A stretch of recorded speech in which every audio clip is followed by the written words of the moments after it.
Este vídeo é feito por fã. Caso tenha condições e deseje apoiar o autor e a editora, para que continuem com a publicação da obra, considere comprar a light novel pelos meios oficiais. Capítulo 145. Uma audiência com Beetlejuice. O homem no trono exalava uma presença dominante. Ele tinha cabelos prateados brilhantes e pupilas douradas que eram pequenas, mas penetrantes. Havia um ar de realeza nele. Então este é o rei dragão blindado Beetlejuice. Minhas pernas começaram a tremer no momento em que coloquei os olhos nele. Eu soube na mesma hora o que estava me assustando. Ele é assustadoramente semelhante ao homem de cabelo prateado que me matou, de quem eu nunca esqueceria. É verdade que suas roupas, estilos de cabelo e características faciais eram todos diferentes, mas havia algo inconfundivelmente semelhante em Beetlejuice e o deus dragão Orsted. Dei um passo à frente, comandou Silvario. Nanaoshi liderou o grupo, com Ariel logo atrás dela. Fui atrás delas, como se quisesse me esconder. A câmara era vasta, com um teto alto e pilares que se assemelhavam a árvores enormes. Um lustre deslumbrante lançava a luz em nós. A extravagância quase desequilibrou meu queixo. As paredes estavam enfeitadas com estandartes pintados com emblemas complexos. Alguns reconheci, como o brasão do Reino Azura e do País Sagrado de Miles. Outros pareciam familiares, mas havia alguns que nunca tinha visto. 11 homens e mulheres se alinhavam de cada lado do tapete de veludo que estávamos atravessando. Estavam todos vestidos de branco, com apenas os modelos de suas roupas sendo ligeiramente diferentes. Mas cada um usava uma máscara diferente. Algumas foram moldados a partir de animais, outras cobriam apenas os olhos, lembrando a viseira que o Ciclope dos X-Men usava. Tinha alguns que usavam um capacete que os fazia parecer uma espécie de policial robô, e outros tinham o que quase parecia um balde na cabeça. Deviam ser os 12 familiares de Beetlejuice. Não que a palavra realmente se encaixasse, já que todos pareciam humanos.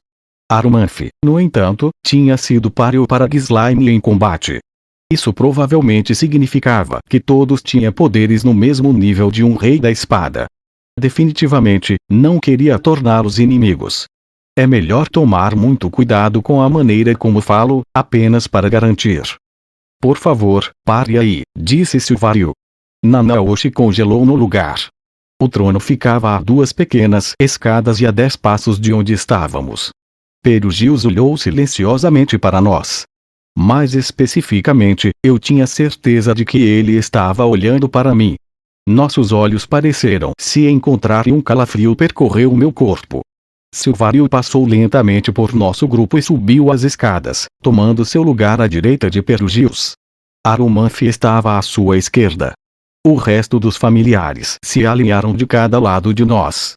Beetlejuice manteve seu olhar fixo em nós enquanto dizia lentamente: "Eu sou o rei dragão blindado, Beetlejuice Dola." Ele disse Dola. Igual a pirata do ar. Espera, não. Castelo no céu não tem nada a ver com isso. Já faz um tempo, Lord Beetlejuice. Eu vim, como prometi. Nanaoshi abaixou a cabeça enquanto falava. Era raro ela se curvar assim e falar tão respeitosamente. Notei que Ariel estava fazendo o mesmo, enquanto Luke e Sophie estavam ajoelhados. Hesitei sobre como deveria mostrar respeito, mas decidi fazer uma reverência normal, ao estilo japonês. Então você voltou, Nanaoshi. Havia algo tão poderoso e intimidante em sua voz que senti um arrepio percorrer minhas costas. O medo ameaçou me engolir por inteiro. Meu coração batia tão forte que sofri para respirar. O suor escorreu pela minha testa. Isso é meio incrível. É como se ele realmente fosse um rei. Presumo que isso signifique que você encontrou uma maneira de invocar coisas de outro mundo. Sim, disse Nanaoshi. Mas não tenho certeza se os resultados são os que você desejava. É a busca pelo conhecimento que dá um propósito a nós, o povo dragão, não as conquistas em si. Espera, povo dragão. Então ele é um daqueles dragões? Eu nunca tinha pensado muito nisso, mas até que fazia sentido. Deus dragão, rei dragão blindado. Eles não eram humanos. Eram dragões. Agora fazia sentido porque os Ted Perugios se pareciam. Eles eram da mesma espécie. Imperturbável, Nanaoshi continuou sua conversa com Perugios. Ele foi surpreendentemente amigável com ela. Pelo menos o tempo que passou confinado neste castelo não o transformou em um velho rabugento. Como combinamos, gostaria que você me ensinasse sobre a magia de invocação neste mundo. Que seja, disse ele. Os dois deviam ter feito um acordo muito antes disso. Nanaoshi estudaria como invocar objetos de outro mundo e, uma vez que seu trabalho desse frutos, iria compartilhar o que descobriu com Perugios. Por sua vez, ele iria ensiná-la sobre os mistérios da magia de invocação deste mundo. A propósito, este grupo que trouxe é bastante grande. Quem são essas pessoas? Na verdade, ajudaram na minha pesquisa. Os trouxe para visitá-lo como uma recompensa por sua ajuda. Perugio soltou um suspiro entediado. Chamar isso de recompensa não caiu bem para mim, mas ela não estava totalmente errada. É um prazer conhecê-lo, disse Ariel, dando um passo à frente. Sou Ariel Anemoi Azura, a segunda princesa do Reino Azura. Fico honrada em estar na presença de alguém tão grande quanto você, meu lorde. Ariel Anemoi Azura, você disse. Sim, espero que possamos nos conhecer melhor em breve. Ele bufou. Eu já sei quem você é. Você perdeu aquela batalha suja e dissimulada pela coroa que estão travando em Azura, mas se recusa a ceder. Em vez disso, está arrastando todos ao seu redor para as águas lamacentas do conflito. Garota tola. Luke ergueu a cabeça. A raiva turvou sua expressão, mas antes que ele pudesse fazer qualquer coisa, Ariel levantou a mão para detê-lo. Ela conteve a voz enquanto respondia. Essa é uma maneira dura de ver as coisas, mas você está correto. Seus lábios se curvaram em um sorriso suave enquanto ela o olhava fixamente, sem vacilar. Suponho que você veio aqui esperando que eu lhe emprestasse minha força. De forma alguma. Você é um herói de renome mundial. Simplesmente queria te conhecer. Posso ver através do seu teatro.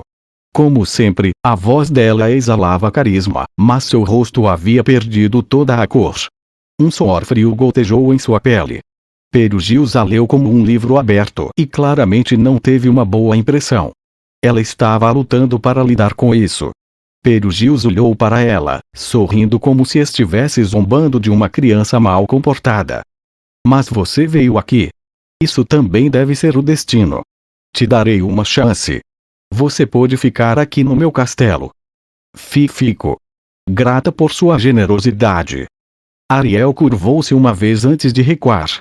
Sua expressão se dissolveu em alívio, mas ainda havia ansiedade em seus olhos. Bem, então, e você? Depois que Ariel deu um passo para trás, o olhar de Perugios mudou para mim. Era como se ele me considerasse o segundo na classificação após ela. Então olhei para o resto e percebi que todos os outros estavam sobre um joelho. Os únicos em pé eram Nanaoshi, Ariel e eu. Era natural que sua atenção se direcionasse a mim. Coloquei a mão no peito e baixei a cabeça novamente. Prazer em te conhecer. Meu nome é Rudeus Greirat. Rudeus Greirat. Ele falou meu nome como se estivesse ruminando. Tive muitos problemas para te teletransportar para cá. Inclinei minha cabeça, confuso. Normalmente, ao usar magia de teletransporte, você não pode invocar alguém com mana superior à sua. Ele fez uma careta. Sua mana parece bastante com a de Laplace. Se você estivesse determinado a resistir, eu provavelmente não poderia te teletransportar. Bem, peço desculpas pelo incômodo. Laplace era o deus demônio que Perugios selou há 400 anos. Cada vez que alguém avaliava minha magia, sempre o mencionavam. Acho que nossa mana devia ser bem parecida. Não importa, mas te aviso a não tentar usar essa sua magia repulsiva no meu castelo. Eu nem sonharia com isso, falei. Era como se ele estivesse tentando me convencer a não tentar qualquer coisa estúpida. Não, era mais do que isso, era um aviso. Mas por que estava tão desconfiado de mim? Eu não costumava ficar furioso sem motivo. Nem quando tenho motivos costumo ficar. Talvez ele se lembre do que aconteceu pouco antes do incidente de deslocamento. Especificamente, da parte em que Arumanf tentou me matar. Talvez pensasse que eu guardava rancor e este era seu pedido para tratar isso como águas passadas. Se isso é sobre o que aconteceu antes do incidente de deslocamento, eu não tenho nada contra você. Então. Do que você está falando? Perugius inclinou a cabeça. Arumanf apareceu ao lado dele em um piscar de olhos, sussurrando os detalhes ao seu ouvido. Sim, agora me lembro. Havia um garoto tentando lançar magia no céu. Protegido por uma rei da espada. Então aquele garoto era você, hein? Ele não lembrava. Bem, isso significava que eu tinha me encrencado ainda mais. Abordar isso do nada foi como anunciar que eu tinha algum rancor. Pelo menos não parecia que usariam isso contra mim. Afinal, eu não tinha feito nada de errado. Tinha. Rudeus Greirat, pelo que ouvi, também é um nome da pessoa que conseguiu ferir Orsted. Se por ferir ele quis dizer que dei a Orsted o equivalente a um corte feito com papel, então sim. Ele e Orsted devem ser conhecidos, para que saiba tanto. Achei que era esse o caso. Orsted era o único elo comum entre Nanaoshi e o rei deste castelo flutuante. Parece que eu estava certo. Aqueles com talentos como você, às vezes, confiam demais em suas habilidades. Ser capaz de ferir o deus dragão sem dúvidas te deu um ego extremamente inflado. No entanto, se escolher lutar comigo, a morte é tudo o que o espera. Naquele instante, seus familiares começaram a irradiar sede de sangue. Pare, por favor. Não quero brigar com nenhum de vocês. Só vim aqui para aprender a respeito da doença de Zenith e compreender um pouco sobre magia de invocação.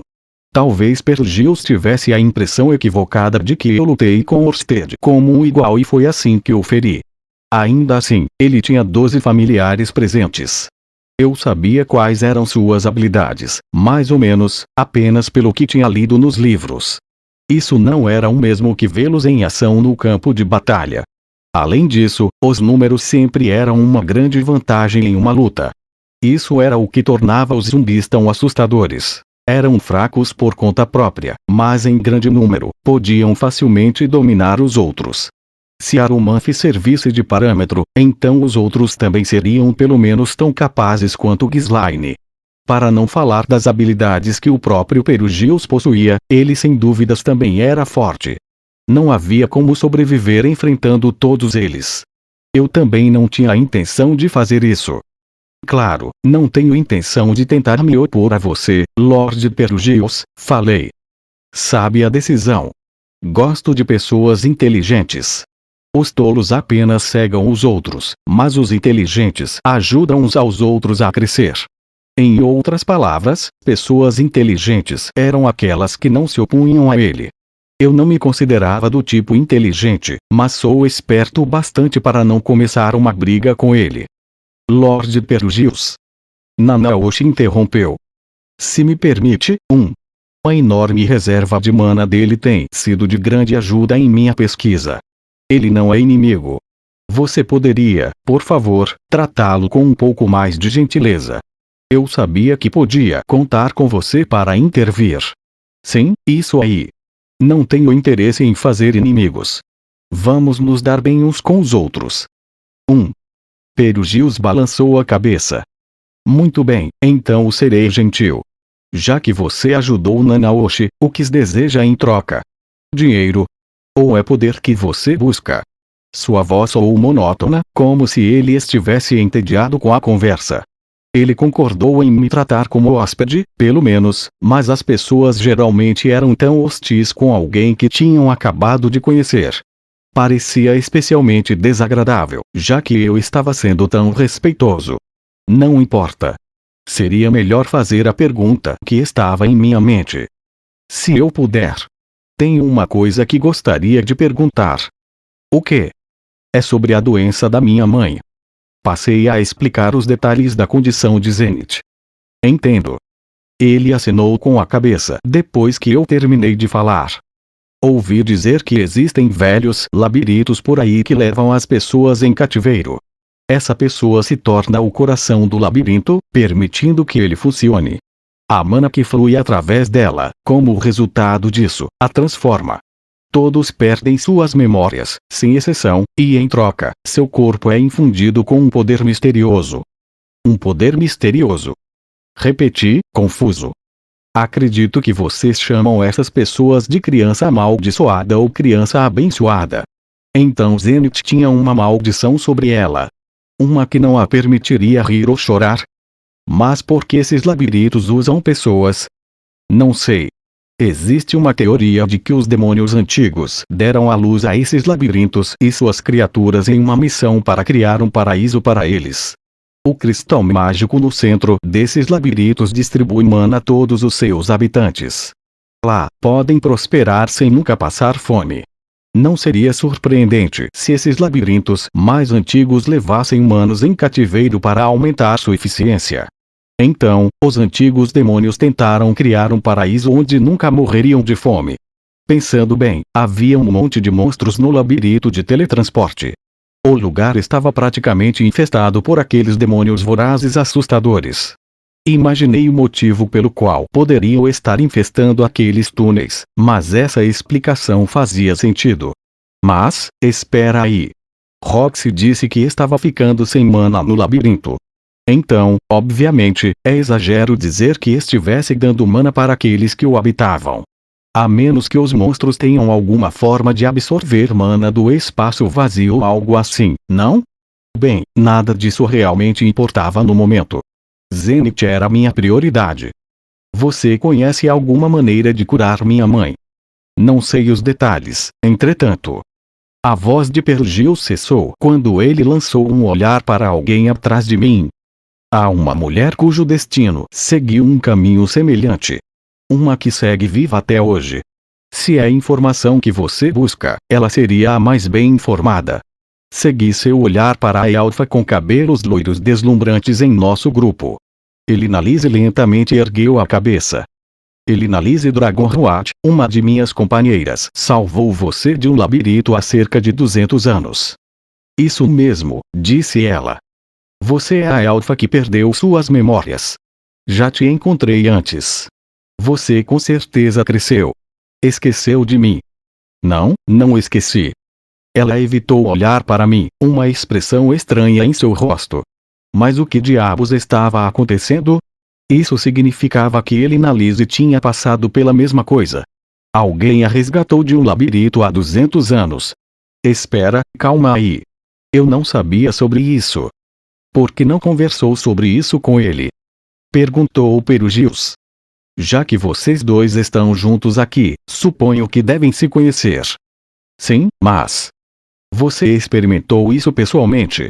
Sabe mais sobre o assunto do que qualquer outra pessoa saberia. As palavras dele acalmaram o protesto dela, mas ela permaneceu decidida na próxima vez que falou. Nunca recuperei minhas memórias.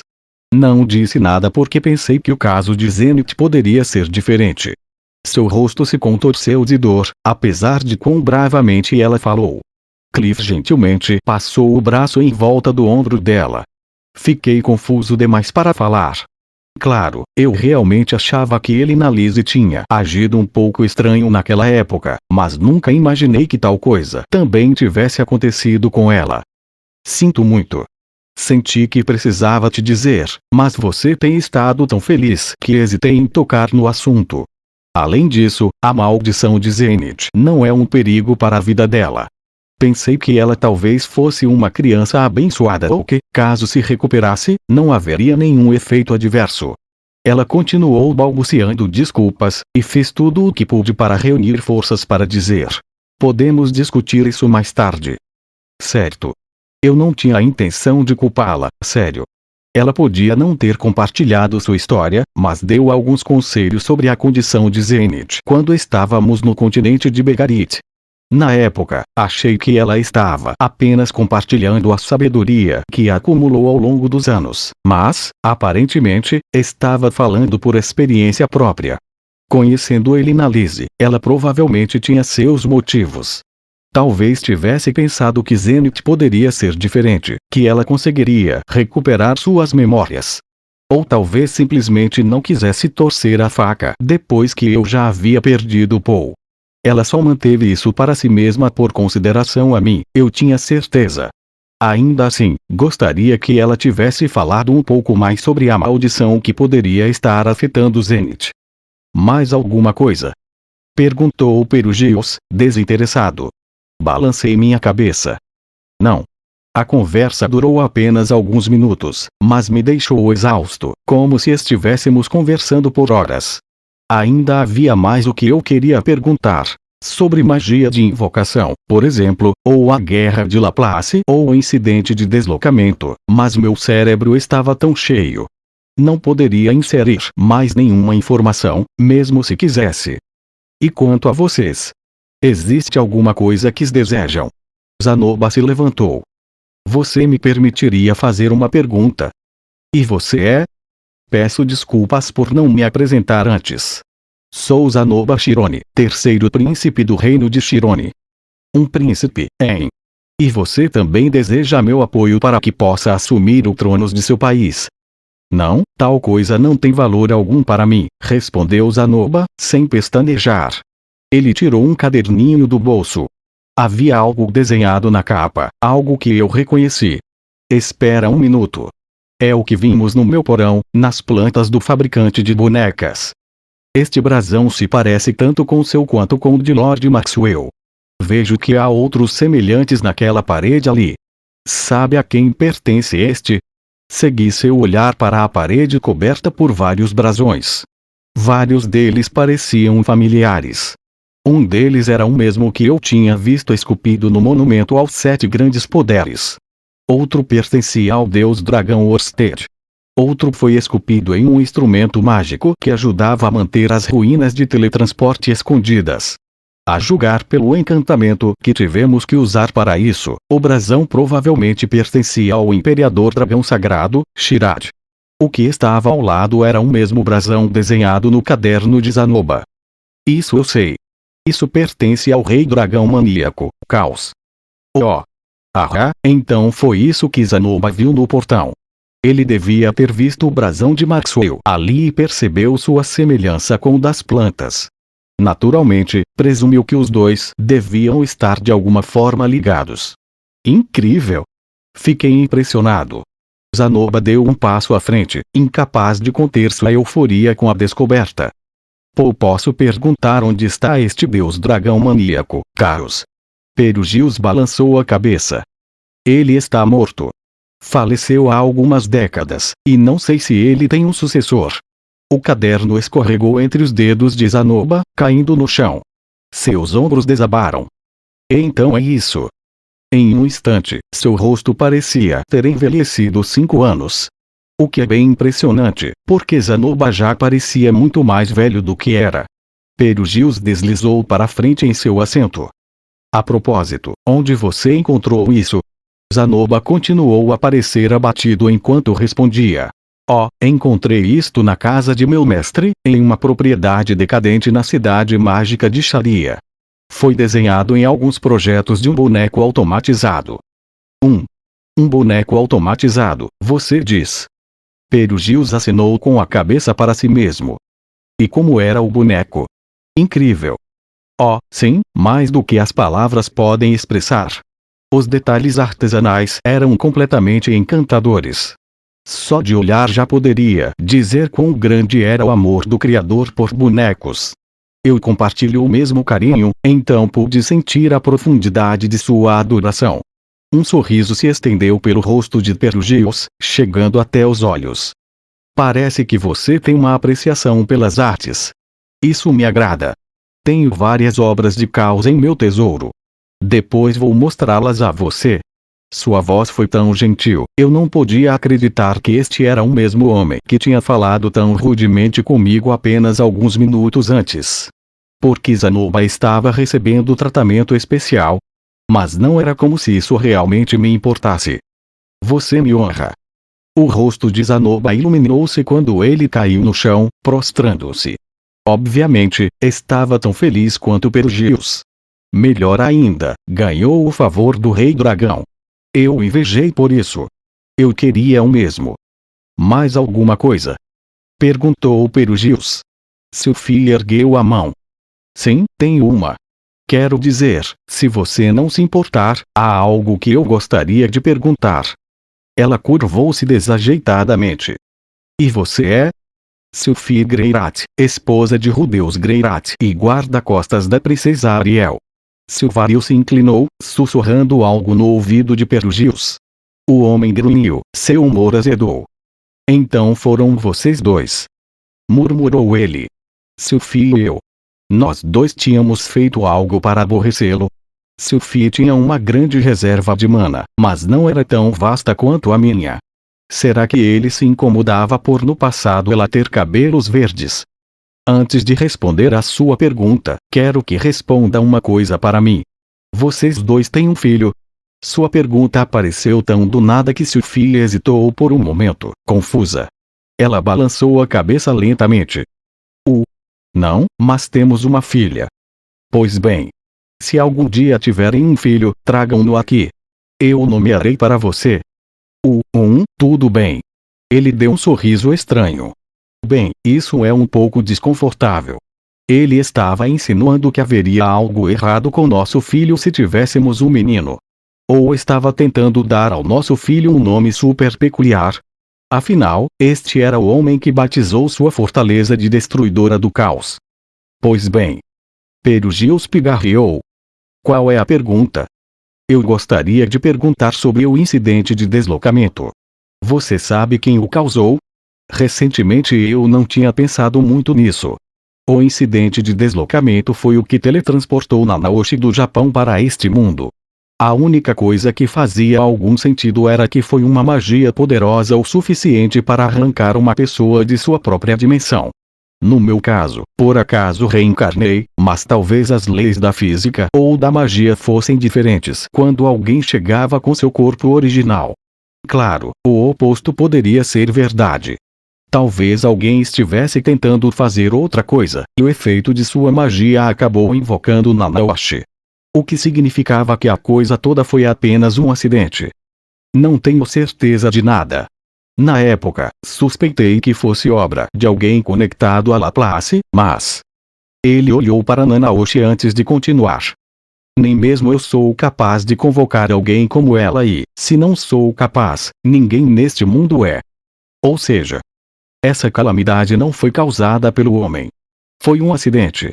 Imaginei que fosse o caso. Era possível que alguém mais capaz de invocar magia do que Perugius fosse o responsável, como Orsted.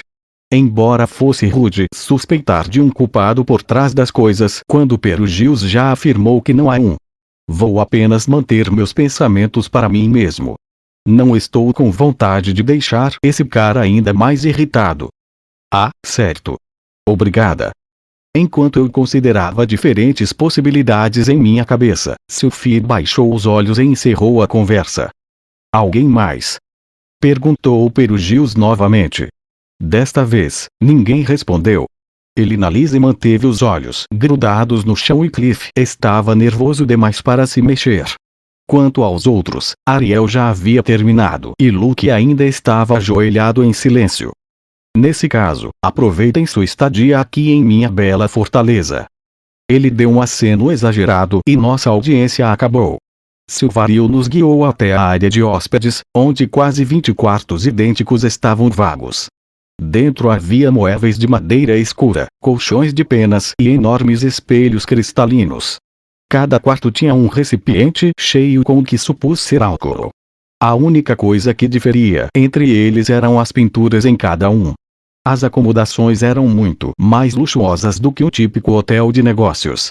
Para fazer uma comparação com minha vida anterior, era como uma suíte real no Empire Hotel. Não que eu tivesse alguma experiência em ficar em uma suíte ou no Empire Hotel, sabe? Há apenas 12 de vocês gerenciando um castelo tão vasto.